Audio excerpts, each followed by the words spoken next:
Look at you right now. You probably have a giant, overpriced water bottle sitting on your desk. Maybe you even have little notifications set up on your phone just to remind you to drink water. You're probably chugging at least 3 liters a day just to stay healthy and get that glowing skin. You've probably noticed that in today's world. If you're drinking your 3 liters a day, you've got your life together, right? But what if I told you that for the vast majority of human history, doing exactly what you are doing right now would have been a guaranteed one-way ticket from this world to the next?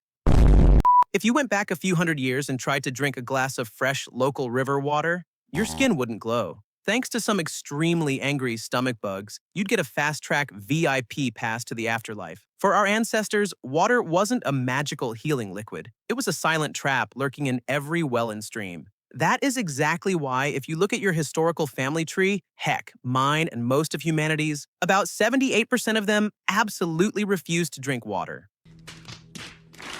You think I'm joking or messing with you? Well, come on then. Let me tell you how our ancestors survived by completely boycotting water.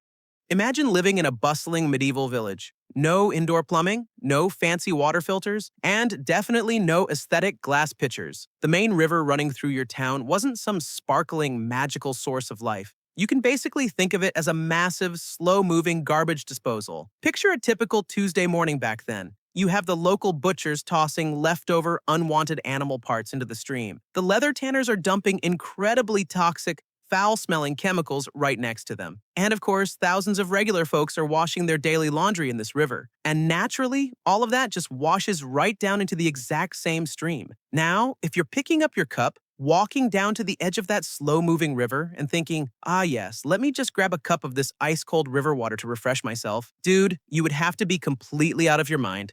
Are you out of your mind? But here's the absolute craziest part of this whole situation. They didn't actually know why the water made them sick. They had absolutely zero concept of bacteria, germs, or microbes. If you asked a highly educated medieval scholar why the river water destroyed your stomach, there was no way he'd tell you it was E. coli bacteria or parasites. He would confidently tell you it was because the water smelled bad. They believed in the miasma theory, the idea that bad air and foul odors were the root of all illness. So, to their massive brains, if it stank, it was cursed. And trust me, medieval rivers stank like thousands of overflowing dumpsters. So, if the river in your village is basically a toxic waste dump, and you literally need liquid to survive, what exactly are your options? You can't just walk to the store and buy a pack of purified mountain water. Instead, the medieval world turned to the ultimate survival drink, beer. Or more accurately, ale. Now, they didn't actually know why brewing beer made the water drinkable. They had no idea that the intense boiling process was actually wiping out all those harmful stomach microbes. To them, the magic of fermentation just somehow purified the cursed liquid. It was a complete accidental stroke of genius. But I'm not talking about the heavy craft IP, as you see at overpriced modern bars today. They drank something called small beer. The alcohol content in it was very low, maybe 1 to 3%. But when it came to the calorie department, it was incredibly rich. They literally looked at it like liquid bread. It was cheap, it was safe, and most importantly, it didn't smell like the local tanner's garbage bin. And here is where things get incredibly funny. Because it was the only safe thing to drink, literally everyone drank it, all day, every day. I'm talking about monks, knights, and peasants. But it gets even more interesting. Imagine a modern mother serving her 3-year-old toddler a mug of this drink alongside their morning oatmeal. Today, Child Protective Services would pay her a little visit. And you know exactly what I mean by a little visit.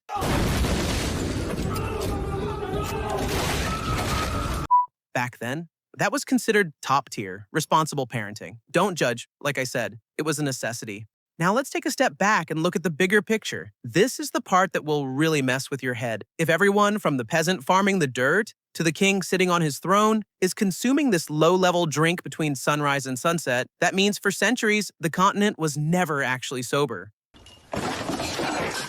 Think about that for a second. The entirety of medieval Europe was running on a perpetual low-grade buzz. You know that feeling when you've had just 1 or 2 drinks? You're not totally wasted, but your brain is a little fuzzy. You're slightly more emotional, and you might make some highly questionable decisions. Now apply that exact state of mind to literally every important event in history. Brutal, continent-spanning battles were fought while completely buzzed. Towering, gravity-defying Gothic cathedrals were designed and built while buzzed. The guy running the local court making critical legal decisions? Yeah, he probably had a drink or two around noon. Honestly, once you realize everyone was operating with the mental clarity of a modern student on a Friday afternoon, it explains a huge part of history. But there is a deeper, almost tragic side to this. Life back then was incredibly brutal. Diseases, famine, and working in the mud until your back completely gave out. Maybe being constantly slightly numbed by liquid bread wasn't just a smart way to avoid the angry stomach bugs in the water. Maybe a permanent buzz was the only psychological way to survive the crushing reality of the Dark Ages without completely losing your mind.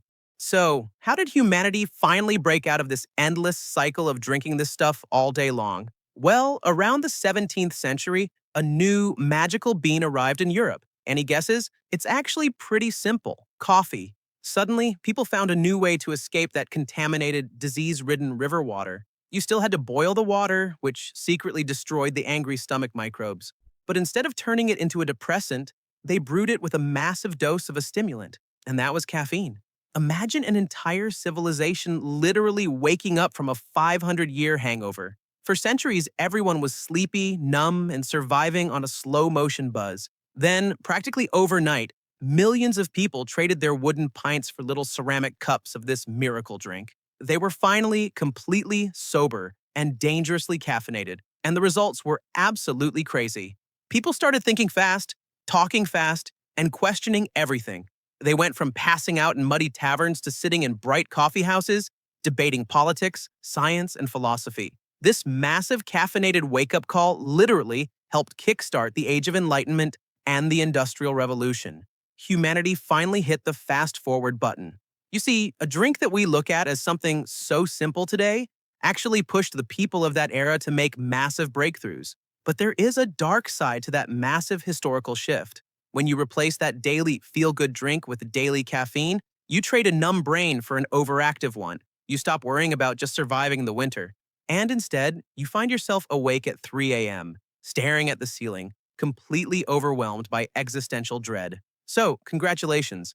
As humanity, we escaped the toxic river water, but we officially invented modern overthinking and chronic anxiety.